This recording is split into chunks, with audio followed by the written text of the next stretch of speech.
basis that unlike the views of the Liberal and National Party in Victoria, most Australians don't wander into our national parks and say, oh, it's a pretty nice place, all it needs to improve it is some cattle. The argument that came from the Victorian Government was that somehow these cattle were required to be able to reduce bushfire, and that was the argument put forward by the Victorian Government. Notwithstanding that the Royal Commission into the Victorian bushfires had 67 recommendations, 7 dealt with land and fuel management, none of them suggested that cattle should be reintroduced. The member for Goldstein says, oh, it's about our heritage, wanting to refer to the man from Snowy River. They were brought there in a truck. This was not the man from Snowy River going up on horseback. But the argument then came from the Victorian Government that this was all about science, about so-called scientific grazing. And in wanting to find out what the scientific research was about, we heard from a member in the Victorian Parliament by the name of Donna Petrovich. And she said that people in those areas have an intrinsic knowledge of their environment, and so do their livestock.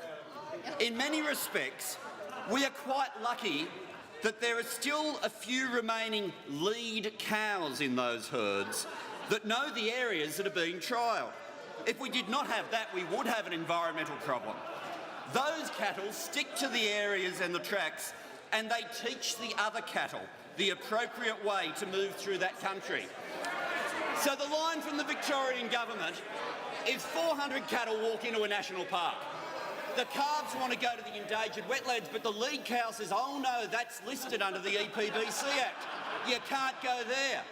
But then we ended up getting the official information from the Victorian Government, and it was no better.